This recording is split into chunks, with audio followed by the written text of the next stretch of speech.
Bonjour les amis, c'est Olive Game et bienvenue pour une toute nouvelle vidéo sur ma chaîne YouTube. Alors aujourd'hui, contrairement à la semaine dernière où je vous avais présenté les pires jeux que j'ai pu trouver en vide-grenier, aujourd'hui je vais vous présenter les bonnes surprises de jeux vidéo que j'ai pu découvrir en vide-grenier.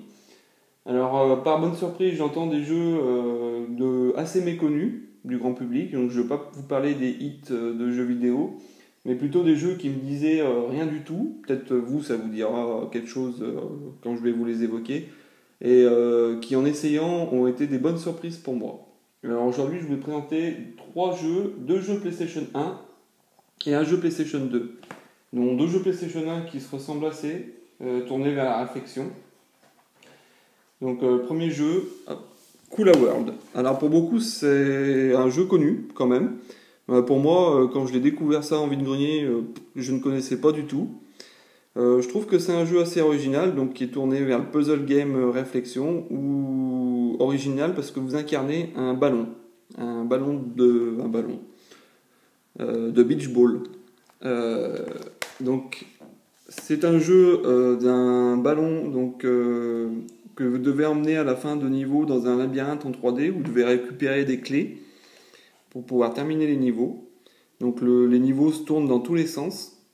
Donc le ballon peut monter sur les murs, on peut se retrouver dans le sens vraiment dans le sens à l'envers. C'est un jeu dont le graphique, d'y jouer aujourd'hui, ça fait pas mal aux yeux. D'ailleurs, vous pouvez le retrouver sur le PlayStation Network, il me semble, sur la PS3 ou PS4. Graphiquement, il fait pas mal aux yeux de nos jours, donc parce qu'ils ont su rester simples dans le graphisme. C'est des vrais casse-têtes, un vrai casse-tête, parce que assez compliqué par moment à terminer certains niveaux. Il donne un peu de difficulté. Donc un jeu qui me disait vraiment rien du tout. Hop, sorti au début de la console, d'ailleurs, en 98. Coola World. Deuxième jeu surprise sur PlayStation 1. L'Inspecteur Gadget, Panique dans le labyrinthe. Alors, Inspecteur Gadget, inutile de présenter, hein, dessin animé de la fin des années 80, que je trouvais assez drôle dans mon enfance. Toujours maintenant, hein, d'ailleurs, c'est toujours d'actualité. Il y a toujours des nouveaux épisodes qui sont assez bien. Fait par Ubisoft, le jeu. Hop. Donc, un jeu tourné réflexion plateforme. Donc, un mélange, moi je dirais plutôt que c'est un mélange de Bomberman, Pac-Man et Boulder Dash pour ceux qui connaissent.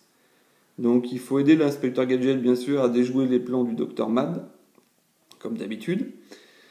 Dans des niveaux donc qui sont des vrais labyrinthes où vous devez rassembler des cristaux par 3 ou 4 pour pouvoir terminer le niveau. Donc vous pouvez être aidé par Fino, Sophie, toute l'équipe de l'inspecteur Gadget, pour ceux qui connaissent.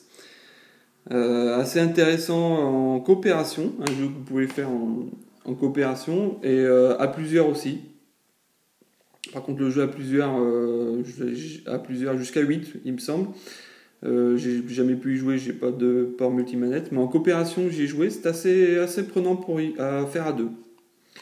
Donc, Inspecteur Gadget, Panique dans le labyrinthe, un coup de cœur. Et je vais terminer par un dernier coup de cœur, donc sur PlayStation 2.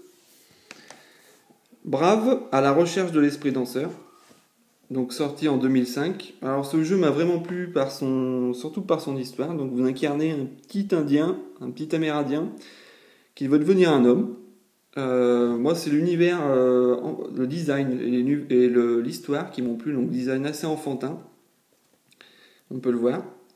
L'histoire m'a bien plu, assez variée dans l'univers des Indiens, donc parce que il y a des phases en canoë, en aigle. Ça retranscrit bien l'univers des Indiens, donc tout ce qui est plutôt porté vers la nature.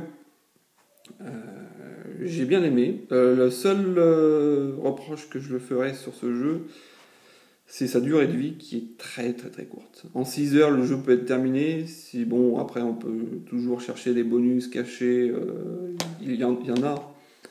Mais c'est pas un jeu où on va revenir dessus. Voilà. Et jouer des heures et des heures.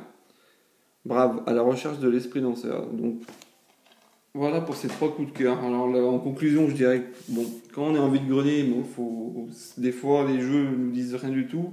Il faut vraiment essayer les jeux pour se faire un avis, je pense, et pour pas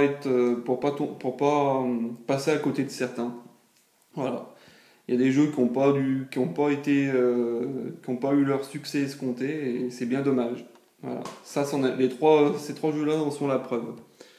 Donc je vous dis à bientôt, donc une vidéo assez courte. Je remercie tous ceux qui m'ont laissé des commentaires. Je pense surtout à Zeugma, Jimmy Franquet et les Trésors du Grenier. Je leur en remercie. Et je vous dis à bientôt. Donc peut-être pour un contenu de vide-grenier, si le temps est avec nous, car ces temps-ci c'est pas ça. On verra pour le prochain week-end de Pâques. Je pense qu'il y aura plusieurs vide-greniers. Donc je vous dis à bientôt et à une prochaine vidéo. Salut!